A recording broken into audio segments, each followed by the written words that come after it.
Programa de Assistência Odontológica a Pacientes de Transplante. Dou boas-vindas aos alunos, aos professores, aos colaboradores, né, que vêm nos prestigiar e, né, se favorecer com uma palestra do professor Rafael. Eu tive a oportunidade de conhecer o professor Rafael, né, da comissão examinadora que o selecionou, assim como selecionou o professor Fabiano também. E logo naquela ocasião eu logo vi, né, do potencial da pessoa íntegra, séria, comprometida, maravilhosa, que tanto o professor Rafael quanto o professor Fabiano são. E o professor Rafael entrou primeiro e eu logo fui fazendo a minha abordagem clássica, né? Todo mundo que é bom, eu procuro trazer para o nosso programa. E ele aceitou o convite e foi ótimo, e está sendo ótimo. Ele tem sido um inestimável colaborador, tanto compartilhando o seu conhecimento nas atividades clínicas, como nas palestras que ele sempre, né, se apresenta para fazer para a gente, quanto apoiando a todas as iniciativas, né, que a gente tem na coordenação do programa, utilizando o nosso banco de dados para produzir conhecimento. E então eu sou muito grata, né, ao professor Rafael por ele participar do nosso programa. Sou muito grata a todos os professores que aceitaram o convite depois que eu entrei e aqueles que me convidaram para vir trabalhar junto com essa equipe de muita qualidade, né, da Faculdade de Odontologia da UFMG. Então, eu tenho certeza que a gente vai, mais uma vez, aproveitar muito a palestra deles e passo a palavra ao professor Rafael para fazer a sua explanação. Muito obrigada, viu, Rafael? Bom, boa noite a todos. Muito obrigado, professora Maria Elisa. Na verdade, para mim que é um privilégio, né, participar desse programa que é tão importante para a formação dos nossos alunos e mais ainda, né, que ele tem um caráter social muito forte. Eu acho que isso é muito importante num programa de extensão. E participar desse grupo, né, que trabalha com tanto afinco e dedicação ali no nosso programa de atendimento a pacientes transplantados é realmente motivo de orgulho e realmente é um privilégio muito grande, né? Então, na verdade, eu é que sou muito grato pelo convite, pela confiança e espero ficar no projeto por muito tempo e que realmente a gente consiga agregar mais a formação dos nossos alunos e principalmente que a gente entregue para a sociedade faça essa entrega para a sociedade que a gente tem feito, né? Com uma melhor condição bucal e com impacto para a vida desse paciente, para o tratamento médico que ele tanto almeja nesse momento difícil da vida dele, né? Então, é um privilégio, é um prazer participar do programa. Beleza.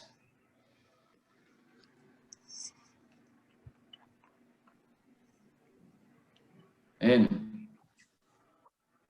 À vontade. Está me ouvindo bem? Então tá. Perfeitamente. Eu não me acostumei ainda com essa aula online, então qualquer coisa vocês podem me interromper, né? A gente está muito acostumado de olho no olho, a gente vê a reação dos alunos, então nós estamos nos acostumando frente a esse momento que a gente está vivendo, mas qualquer coisa podem me interromper, tá bom? Então, a gente vai falar hoje um pouco, nesse momento que a gente está vivendo, a gente precisa discutir um pouco o impacto da condição bucal para esses pacientes, para esses indivíduos contaminados pelo Covid-19. Então, esse é o objetivo desse momento aqui de discussão, a gente tentar levantar o que a gente tem de evidência científica, né, e discutir um pouco essa perspectiva, ou seja, esse momento para esse paciente contaminado pelo Covid-19. Tá? E para a gente discutir um pouco esse papel nosso nesse período, que a gente sabe que é um período transitório e que a gente espera que passe logo, mas que a gente ainda não tem uma perspectiva de um momento de término da pandemia. Então, que a gente pode trabalhar e contribuir nesse momento para os nossos pacientes. Primeira coisa, né, a gente sabe que tudo que a gente está vivendo começou lá no finalzinho de 2019, né, particularmente, especificamente em 31 de dezembro de 2019, começaram alguns casos de pneumonia atípica, alguns casos mais frequentes em Wuhan, na China, que começaram a despertar atenção por umas características um pouco diferentes, peculiares, e um número cada vez maior de pessoas aparecendo com esse mesmo quadro. Logo em seguida, né, houve um interesse muito grande na procura do agente etiológico daqueles sintomas que estavam aparecendo ali com aquela pneumonia atípica daquelas pessoas. No primeiro momento, eles procuraram que tinham sintomas muito similares aos sintomas que eles observavam naquele momento. Então, os testes para buscar o agente etiológico, eles foram direcionados, no primeiro momento, a essas doenças com sintomas similares. E não demorou muito para que a etiologia viral, né, da família do coronavírus ela fosse identificada, ela fosse responsabilizada por aquele quadro de pneumonia atípica curto que aparecia ali em Wuhan, na China. E, no primeiro momento, ela foi denominada de síndrome respiratória aguda grave, coronavírus 2, e, posteriormente, de doença por coronavírus 2019. A gente tem tanto ouvido falar desde então. Muito a origem dessa doença.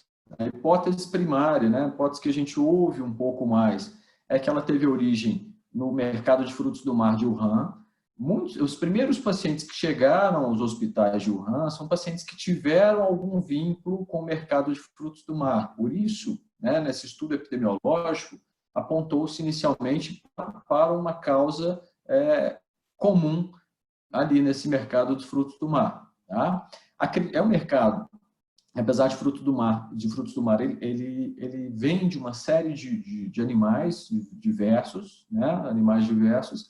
Acredita-se, pelos estudos genéticos, que esse coronavírus tenha origem de morcego, mas que não seja uma transmissão direta do morcego. Existe um hospedeiro chamado hospedeiro intermediário, né? Que ainda a hipótese que mais plausível seja pangolim, tá? Mas que o morcego não seria o hospedeiro direto para a infecção humana, tá? Mas a gente tem também alguns trabalhos já mostrando alguns pacientes já num período anterior a esse período que está vinculado ao mercado de Wuhan, alguns pacientes no período anterior já mostrando sinais e sintomas do Covid-19. Então, já se especula-se que num período anterior à data de 31 de dezembro, esse vírus já estivesse em circulação lá na China. Observaram no momento, né, aqueles pacientes, aqueles profissionais de saúde que tratavam aqueles indivíduos que chegavam com essa pneumonia atípica, esse quadro atípico, eles começaram a ficar contaminados. Isso mostrou a capacidade de transmissão desse vírus entre os humanos e a rápida disseminação desse vírus. E isso foi motivo de muita preocupação. Então, ainda se buscava entender um pouco mais sobre a etiologia, mas ainda já percebia que era um vírus passível de transmissão entre humanos e com uma disseminação muito rápida, que o motivo de preocupação era que a gente ocorresse uma propagação controlada e a gente chegasse a uma pandemia, que é o que a gente está vivendo hoje. Tá? Então, realmente, é plausível esse motivo de... No dia 23 de janeiro, foi detectado o lockdown de Wuhan, tentando controlar a propagação desse vírus, mas é uma cidade, uma região, né, muito populosa e que está localizada estrategicamente numa posição estratégica do ponto de vista geográfico na China, então onde ela serve de trânsito para muitas pessoas, e esse vírus, então, rapidamente, ele se disseminou, e é o que a gente tem observado agora, ou seja, um aumento do número de casos em todos os países, praticamente, no mundo, e uma ascensão ainda na taxa de mortalidade. Então, alguns países já experimentando uma segunda onda, muito pela essa característica, dessa capacidade de transmissão e essa rápida propagação. No dia 30 de janeiro, a OMS declarou que o Covid-19 era uma emergência de saúde pública. Ele foi considerado uma emergência de saúde pública, a sexta emergência de saúde pública desde o H1N1 em 2009, né? Seguida pelo pólio em 2014, o ebola em 2014, o Zika em 2016, o ebola em 2019 e agora o Covid em 2019, então como a sexta emergência de saúde pública. No dia 11 de março, a OMS declarou que tratava-se de uma pandemia, ou seja, uma condição, uma enfermidade, né, uma patologia que estava disseminada em uma quantidade muito grande de localidades em mais de 2 continentes. Então, a gente tem desde 11 de março já a Covid como uma pandemia. O que ajudou para essa propagação, para que a gente chegasse nesse quadro de pandemia, né, é essa propagação, essa capacidade de disseminação, de contaminação pelo indivíduo assintomático. Então, muitos indivíduos assintomáticos, eles permaneceram com suas atividades rotineiras e isso contribuiu para a rápida disseminação e propagação do vírus. Tá?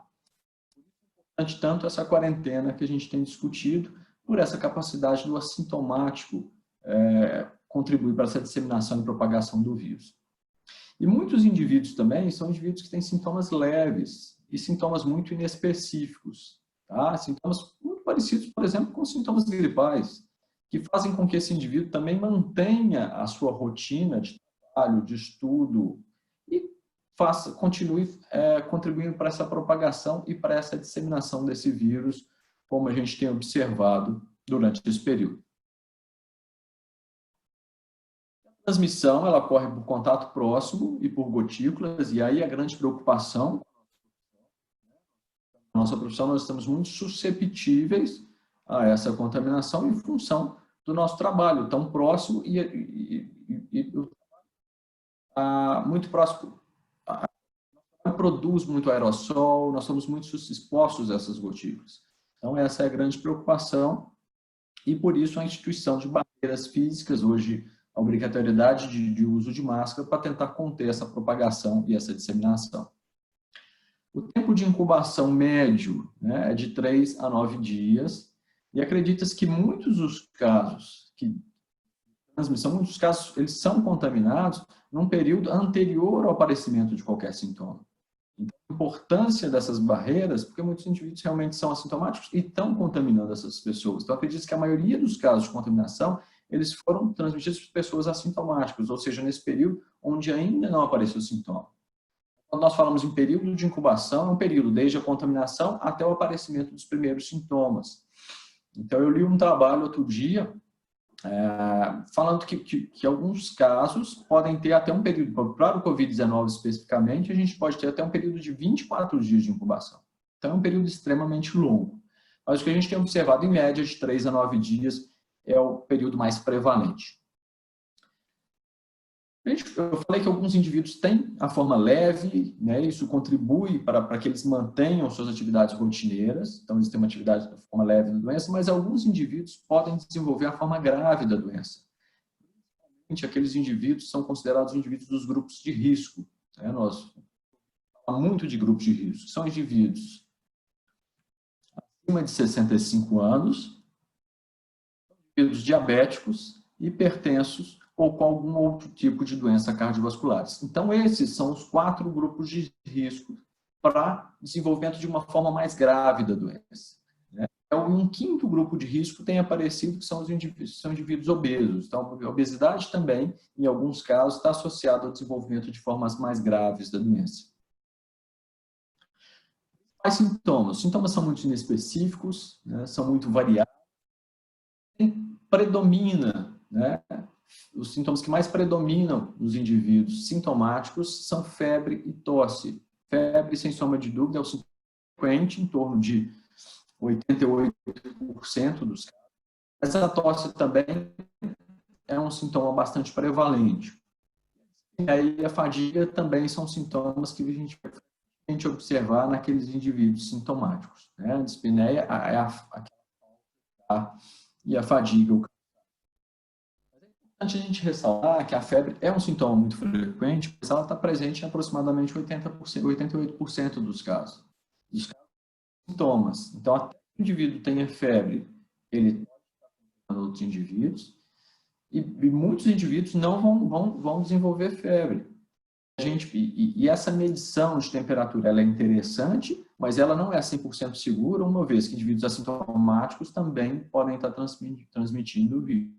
Na hora de a gente estabelecer os protocolos, tá? E na hora quando a gente pensa em flexibilização também de quarentena. O Emerson, está me escutando?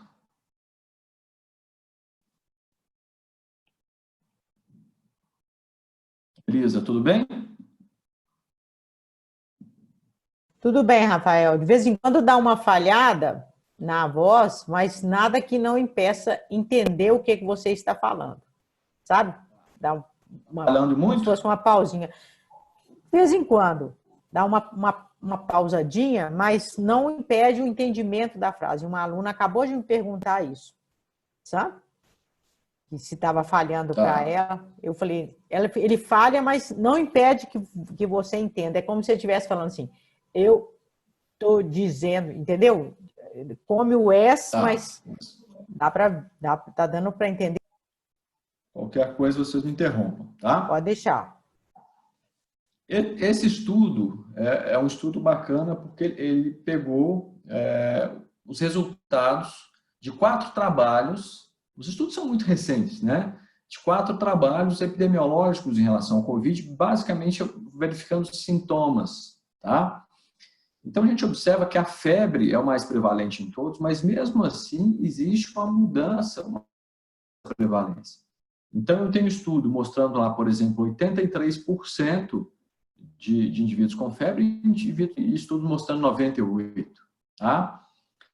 E a gente tem outros sintomas menos comuns, por exemplo, náusea e vômito, né, aparecendo em alguns trabalhos, dor de garganta, que a gente imagina que seja um sintoma muito prevalente. A dor de garganta ela não é um sintoma tão prevalente, está lá entre 13,9%, 5%. Tá? Então, há uma variação muito grande nos sinais e sintomas. Então, que foi o outro motivo que contribuiu para essa propagação tão rápida, além dos sintomas serem inespecíficos, né?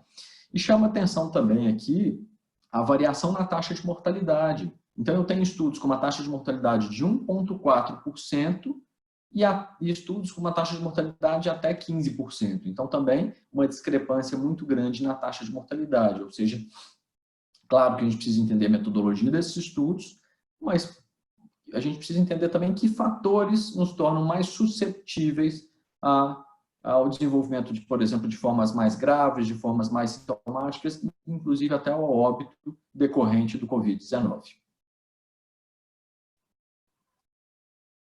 A gente precisa entender um pouco mais desse vírus, né? O vírus do Covid ele é um vírus RNA de fita simples, ele é envolvido por uma bicamada lipídica e a invasão, essa camada lipídica ela é extremamente importante na invasão desse vírus para o nosso meio intracelular, por meio de ligação de proteínas.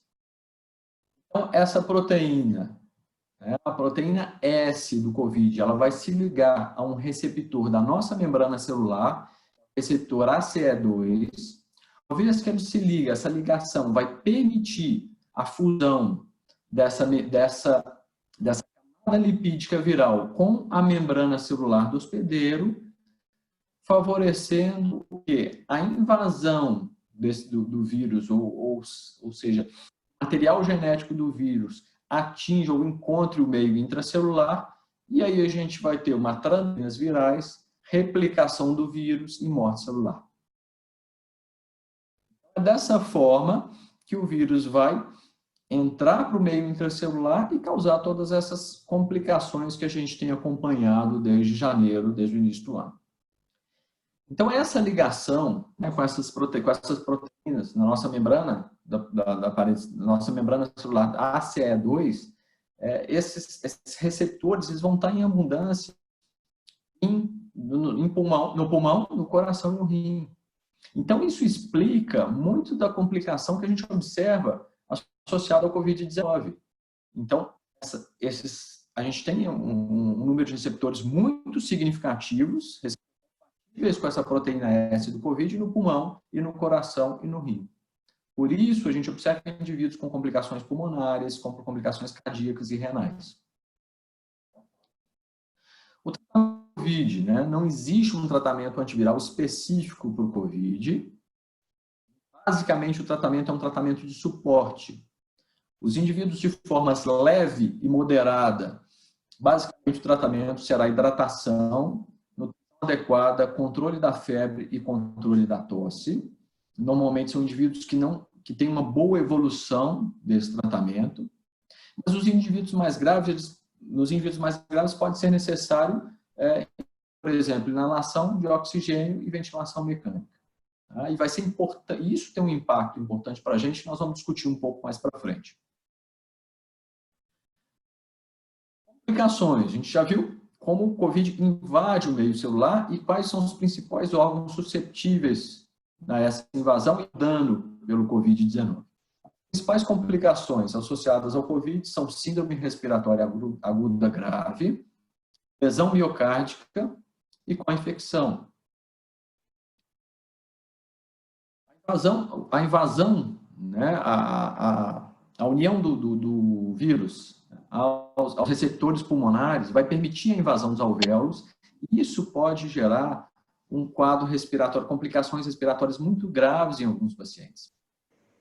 Então, as complicações respiratórias são complicações do COVID-19. E aí a gente precisa ressaltar uma coisa importante quando a gente já começa a tentar associar ou tentar discutir um pouco mais com a condição periodontal, com a condição bucal, né? Que a evolução de doenças pulmonares, ela pode ser afetada por processos infecciosos e inflamatórios. Então, nós estamos frente a uma doença que é capaz de gerar um grave comprometimento respiratório e qualquer doença pulmonar, ela pode sim ser afetada por um processo infeccioso e inflamatório. E aí nós temos a periodontite, que é uma doença infecciosa com caráter inflamatório muito grande.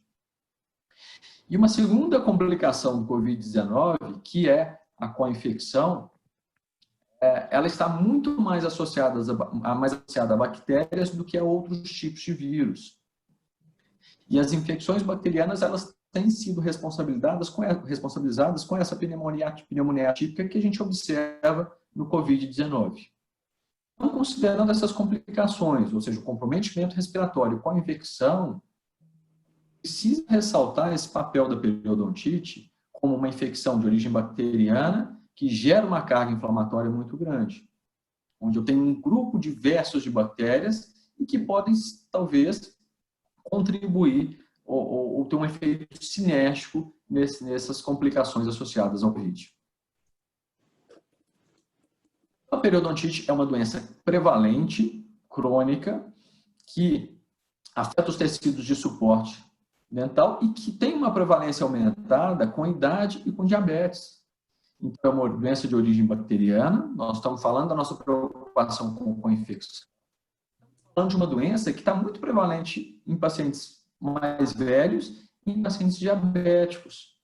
Exatamente pacientes considerados grupos de riscos para o COVID-19.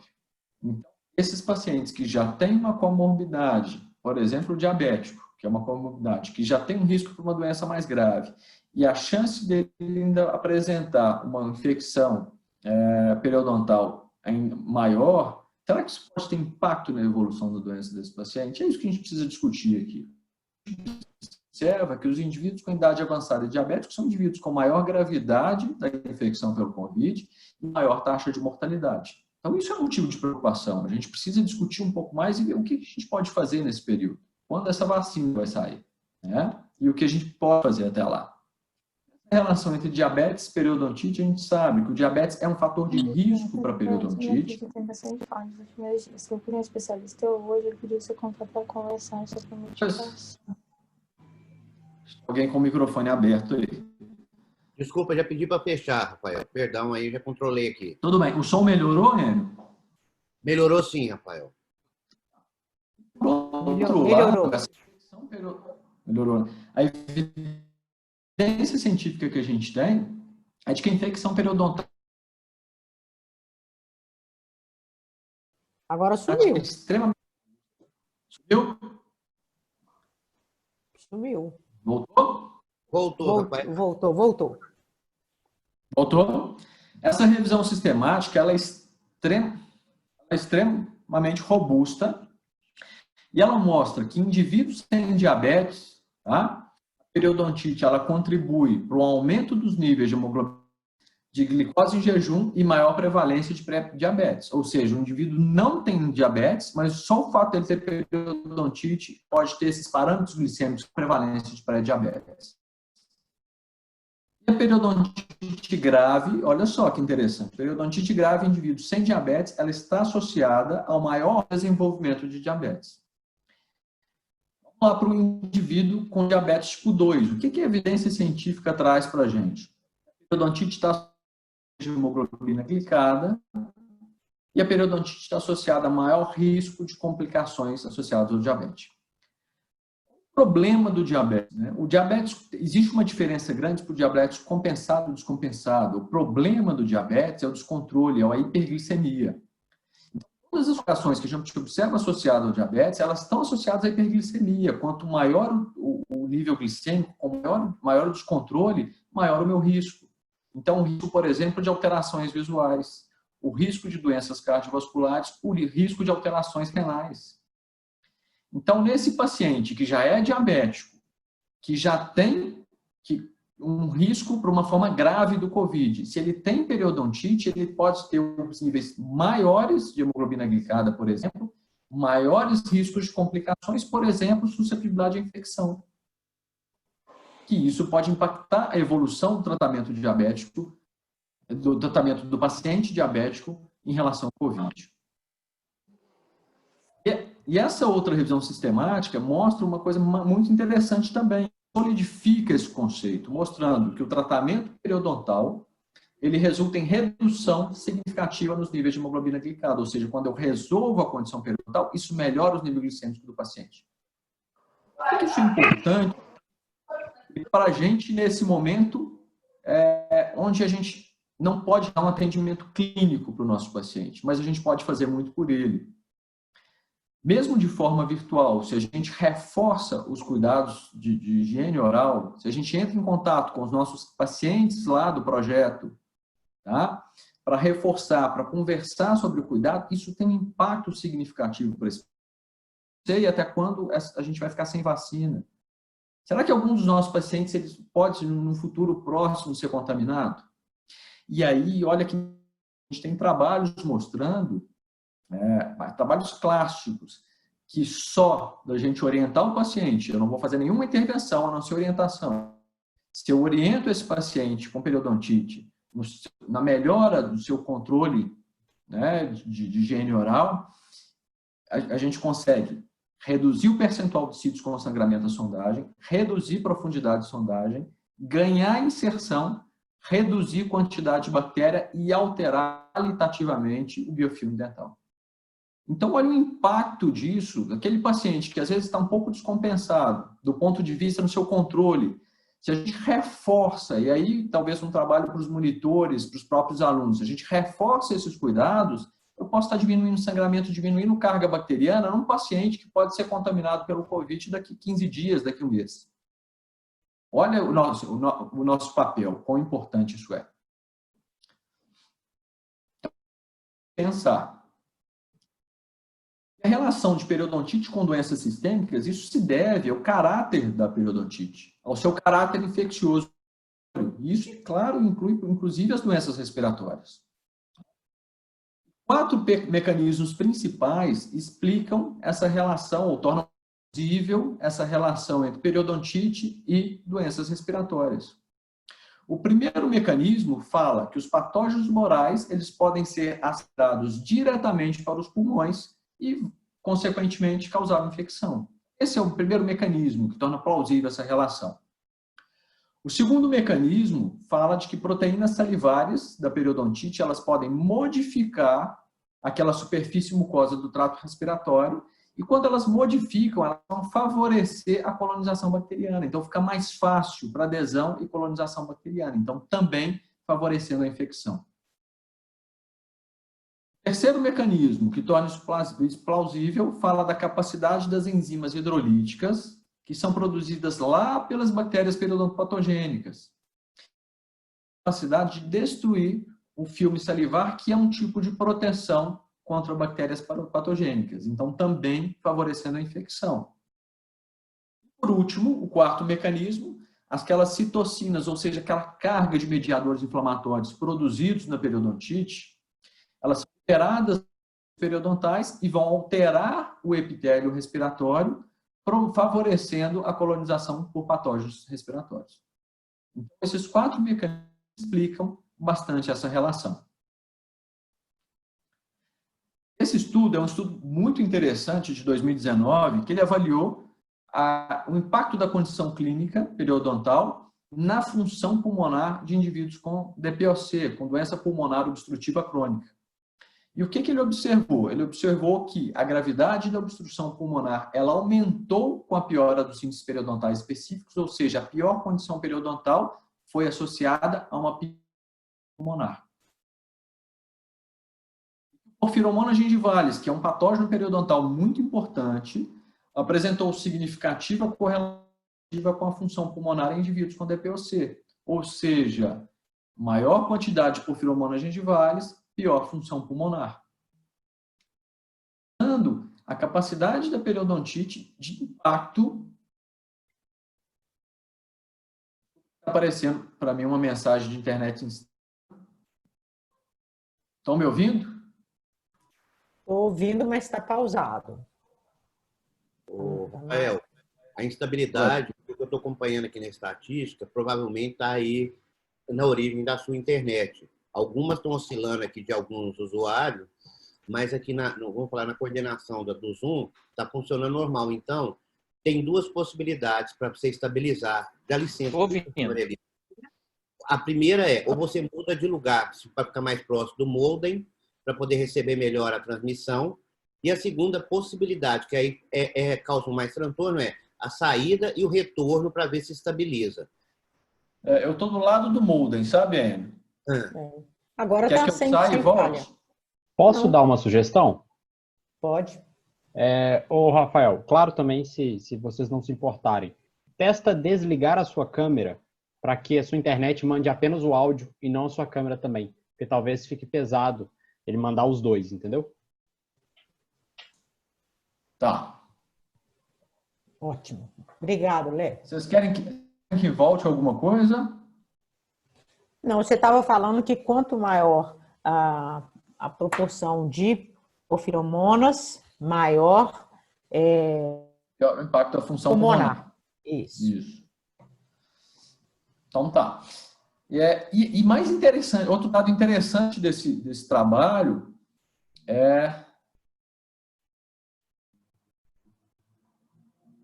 ele evidenciou a presença de patógenos no biofilme oral, ou seja, aquele biofilme oral que não estava desorganizado, ele continha, além dos patógenos orais, ele continha patógenos respiratórios, ele foi reservatório, para uma posterior infecção das vias aéreas. Então, enfatizando o papel do via oral como reservatório, do biofilme oral. Está melhor agora? Está melhor.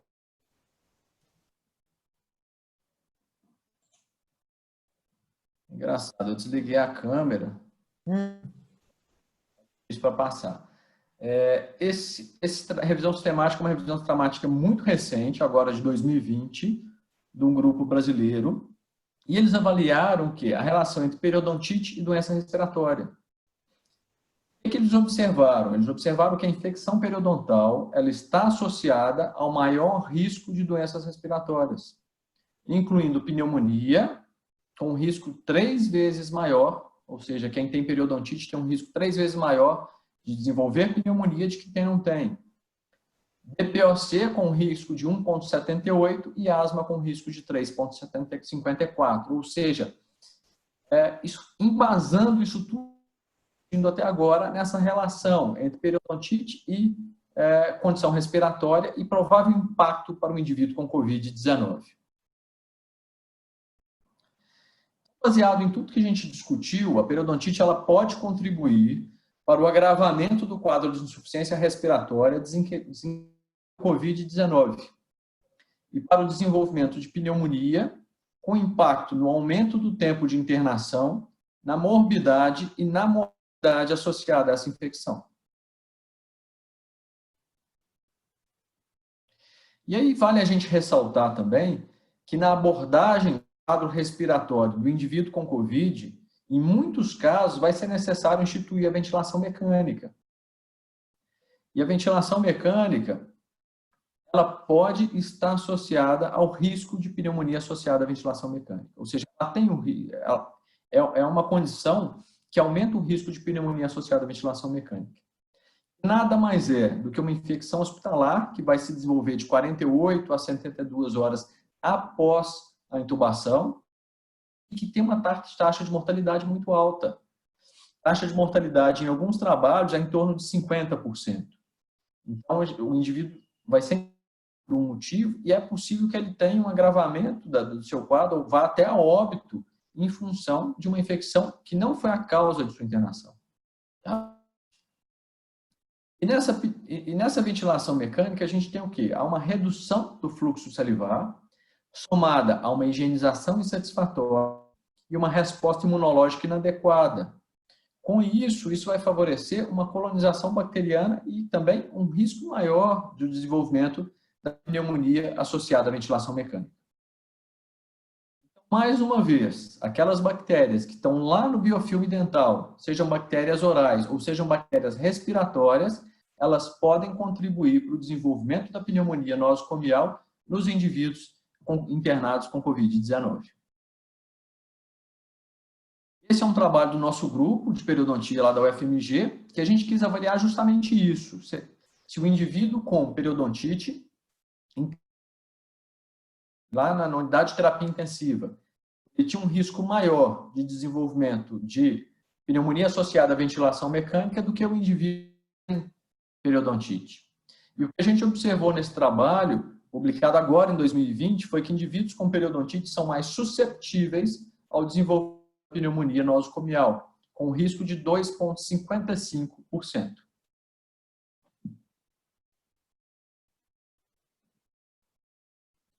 Tudo bem de novo? Tudo bem. E aí é importante a gente discutir protocolos de higiene bucal nesse grupo de indivíduos. Como eu falei, esses protocolos de higiene bucal vão ter impacto na quantidade de micro-organismos e na qualidade do biofilme. Hoje, existe uma tendência muito grande para que se estabeleça a clorexidina como um protocolo para internados em unidades de terapia intensiva. E os estudos têm demonstrado que o protocolo de clorexidina de 0,12% num período de 12 horas, que a gente considera a sua substantividade de 12 a 14 horas, ele é efetivo na prevenção da pneumonia nosocomial. Esse é um outro trabalho do nosso grupo de periodontia que avaliou a condição periodontal de indivíduos hospitalizados e comparou aqueles indivíduos que estavam em unidades de terapia intensiva e aqueles indivíduos que não estavam, que estavam, por exemplo, na enfermaria ou em quarto. Será que havia diferença na condição bucal desses pacientes? Esse era o objetivo desse trabalho. O que eles observaram foi que indivíduos internados em unidades de terapia intensiva, eles apresentaram pior condição periodontal, incluindo maior prevalência e gravidade de periodontite. E correlação positiva com patógenos periodontais muito importantes, ou seja, a presença desses patógenos periodontais importantes, em quantidade, ele estava associado também ao maior risco de internação na intensiva. Considerando tudo que a gente discutiu até agora, como conclusão, a gente considera que a infecção periodontal ela pode impactar positivamente a evolução do tratamento de indivíduos contaminados pelo Covid-19, contribuindo para aumentar o tempo de internação, a morbidade e a mortalidade associada a essa infecção. Então, para a gente pensar um pouco no nosso papel, no que a gente pode contribuir nesse momento tão singular, tão difícil que a gente está vivendo.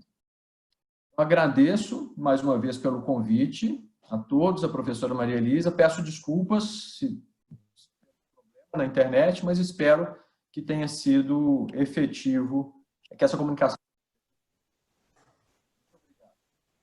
Foi ótimo, Rafael. Eu não tô com... Rafael, Oi, está me ouvindo? estou ouvindo. Bom, eu estou procurando vocês, porque eu não sei conversar. Aí, agora sim. O Mauro, eu acho que está aí, né? E nós fizemos, acho que publicamos em 2014 ou 2015, o Mauro que me corrija, um trabalho que nós temos a partir de uma ideia de um aluno, o André Dairel, justamente estudando isso, verificando isso, né? Que nas UTIs de Belo Horizonte não existe protocolo de higiene bucal para o paciente internado. Não existe, né? Não existe nem dentista na equipe, né?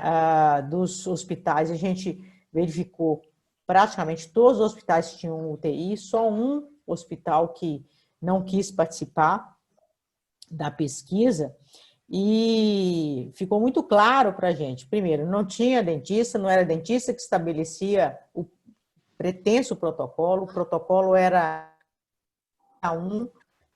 usava uma coisa, Cepacol, clorexidina, escova, gaze, o que for, né?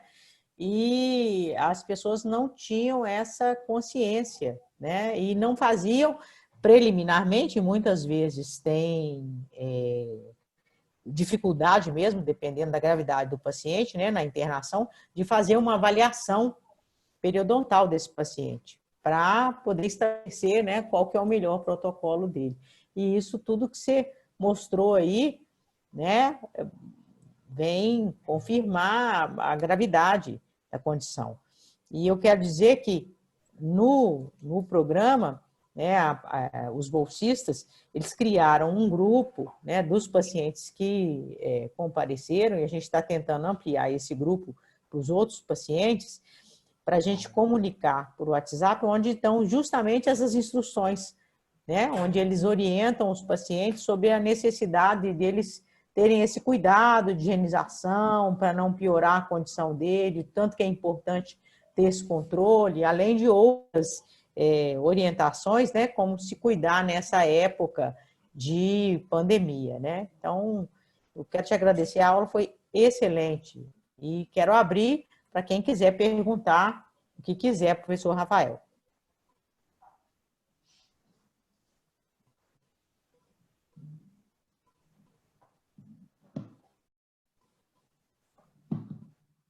E aí? Ninguém vai perguntar? Eu vou. Você está aí? Eu estou aqui, já mandei abraço para você, Elias. Parabéns, Rafael. Obrigado. Foi muito boa a aula, muito didática, muito clara, muito bem utilizado o tempo. Muito obrigado pela sua participação. O Rafael, eu fico pensando numa outra questão também. Sabe assim, a falta de acesso ao atendimento odontológico clínico, né, ele vem piorando, provavelmente, a hipótese, né, as condições bucais dos pacientes de uma forma geral. E as condições periodontais desses pacientes também. Então, você já leu alguma coisa sobre, se alguém já estudou esse impacto sobre as condições periodontais e sobre a gravidade das manifestações do COVID? Você que está buscando literatura sobre esse assunto?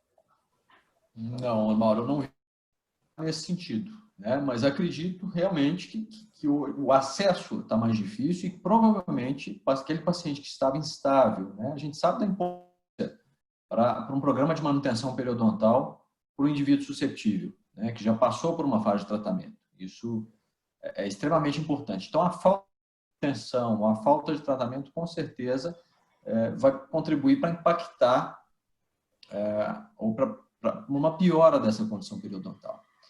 Então, isso é uma grande preocupação, da mesma forma que a gente... o sentido é o mesmo para o nosso paciente lá do projeto, né? Mas lá a gente busca controlar aquele paciente para que ele vá para a sua cirurgia com essa condição bucal, com essa carga bucal mais controlada. Mas a gente tem pacientes, por exemplo, que o paciente pode infartar com a condição bucal que ele apresenta, e ele vai ser internado daquela forma, né? E da mesma forma, o paciente, hoje nós estamos suscetíveis a isso, mas o paciente que pode ser contaminado pelo COVID, com a condição bucal que ele apresenta, tem uma pior condição periodontal em função dessa falta de acesso, né? E que isso pode impactar negativamente na evolução e na resposta ao tratamento. Por isso, essa importância de a gente estabelecer alguns programas, mesmo programas para atenção desses pacientes. Então, isso serve até para o serviço, mesmo programas virtuais ou um atendimento à distância, uma orientação à distância, isso vai ter um impacto importante na saúde periodontal desse paciente. Mas, sem sombra de dúvida, a gente está no momento onde há uma piora dessa condição daqueles pacientes que já têm a doença instalada ou pacientes que são suscetíveis. Ok, obrigado, Rafael. Eu posso fazer uma pergunta? Deve? Claro.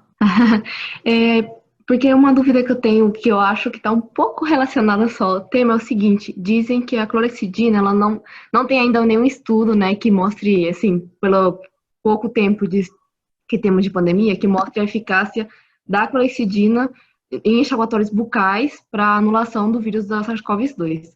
Mas tem alguns estudos que têm apontado mais para o uso de peróxido de hidrogênio. Seria possível, talvez, fazer algum protocolo para usar isso dentro dos hospitais, fazer um bochecho com peróxido de hidrogênio para diminuir a carga viral e, ao mesmo tempo, também diminuir a carga bacteriana que tem paciente que tem periodontite e vai ser entubado? Ótima pergunta, Bruno. Na verdade, a gente não tem um protocolo específico hoje que a gente saiba que realmente seja eficaz para o Covid-19. E isso é uma preocupação, por exemplo, no atendimento odontológico. Será que eu posso passar para esse paciente, vai ser efetivo um bochecho com hidrogênio ou com clorexidina prévio ao atendimento para diminuir o aerossol? Essa é uma preocupação, tá?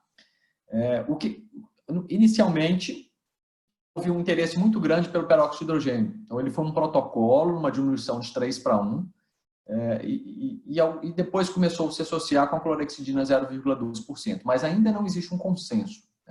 O que eu tenho observado que nesse momento está sendo um pouco mais prevalente, não é um protocolo sólido, está sendo mais prevalente um pouco. O peróxido de hidrogênio hoje, ele caiu um pouco em desuso para o Covid-19, de forma a diminuir, tentar a carga viral prévio ao atendimento odontológico. E a gente tem visto alguns trabalhos mais interessantes com a clorexidina na concentração de 0,2%. Mas volto a falar, isso é muito novo, não tem nada muito específico, nada muito consolidado, e as coisas, isso tem mudado com uma frequência muito rápida. Mas é o que eu tenho observado até o momento de forma mais prevalente na literatura. Entendi. Muito obrigada. Nada, Bruno.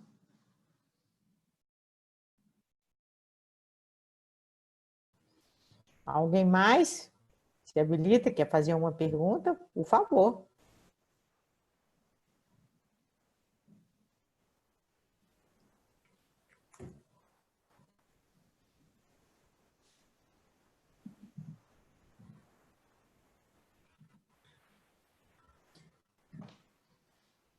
O Rafael, já que ninguém vai perguntar, eu vou perguntar, já que você está estudando bastante isso, é o seguinte: e estudos sobre as sequelas, né, desses pacientes que desenvolvem a forma mais grave da Covid-19 e que não morrem, né, que são salvos pelos tratamentos que são instituídos.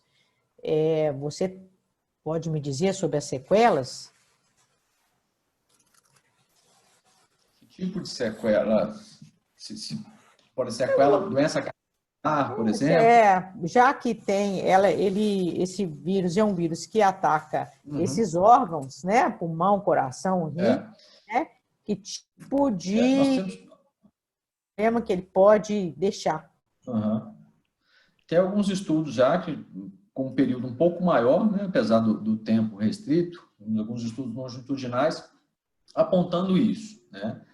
O que a gente observa com mais prevalência de sequela naqueles indivíduos que foram internados com unidade de TPM e que saíram desse quadro, conseguiram recuperar da doença. A gente observa uma insuficiência renal crônica, tá? Que nem sempre está associada ao tratamento com hemodiálise. Mas a gente observa principalmente os relatos maiores de insuficiência, de problemas renais e de alteração da pressão arterial, tá? De doença cardiovascular associada ao aumento dos níveis de pressão arterial. Então, são as duas sequelas, mas não sei se a gente pode chamar de sequelas, sabe, Maria Elisa? Não sei se realmente isso já tem talvez um grande, efeito assim, residual. Um efeito residual. Mas é o que se discute mais em relação à hipertensão e alterações renais.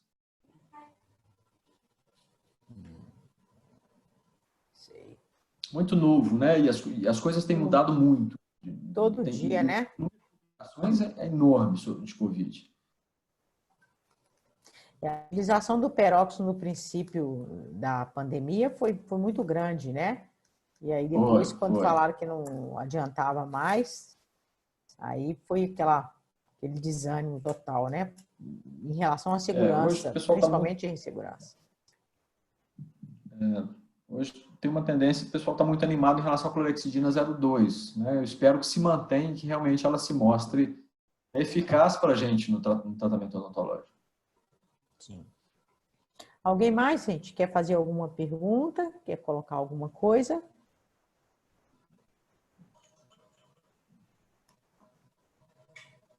Não? Professor Rafael, tudo bem? Não. Professora Maria Elisa, como vai? Ei, Ingrid, boa. Há pouco tempo atrás eu li um artigo, eu não lembro o nome dele, mas eu lembro que ele falava a respeito de quando era relacionado à trombose, né, em pacientes com Covid-19. E aí, nesse artigo, eles abriram para uma discussão que eles não conseguiram identificar até o momento se os trombos, os coágulos eram causados pelo processo inflamatório ou se tinha alguma forma do vírus interferir nisso. Então, o coágulo ser feito pelo próprio vírus ou pelo excesso da resposta do sistema imunológico. Aí eu gostaria de saber com o professor Rafael se já saiu estudos mais recentes onde essa dúvida, essa discussão que se abriu nesse artigo, que até o momento não tinha resposta, se hoje já foi solucionado isso, ou se o vírus realmente interfere nesse processo de coagulação, ou realmente é o sistema imunológico ali realmente descontrolado? Não sei te falar, Ingrid, se tem algum artigo mais recente ou alguma evidência mais forte em relação a isso, né? O que a gente sabe que os trombos com ateroma, no seu processo de formação, na sua patogênese,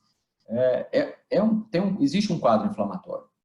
Então, esse quadro está associado a essa formação desses trombos e desse ateroma. Tá?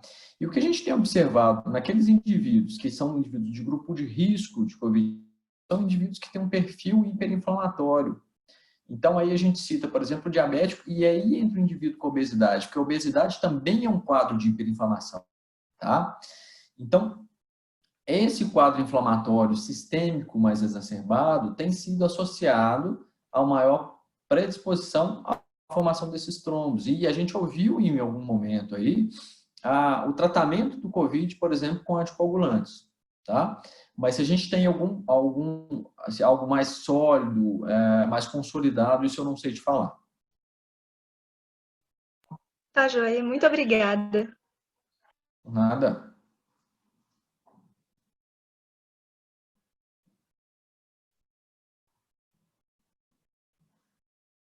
Estou falando com o microfone desligado. Mais nenhuma pergunta? Bom, se a gente não tem mais perguntas a fazer, eu quero agradecer a presença de todos, agradecer novamente o Rafael pela disponibilidade, pela clareza, né, da sua dissertação aí, da evolução da sua palestra, e agradecer demais, e gostaria que você, se não se importasse, que disponibilizasse a palestra para a gente encaminhar para todo mundo, né, para os alunos, para estar disponível lá para eles consultarem quando precisarem. Pode ser? Claro, sem problema. Né? Mais uma vez, agradeço pelo convite. Né? Peço desculpas, normalmente espero que a gente não tenha tido muitos problemas de comunicação. Né? E sempre que precisar, será um prazer, né? Falar com nossos Com alunos. certeza.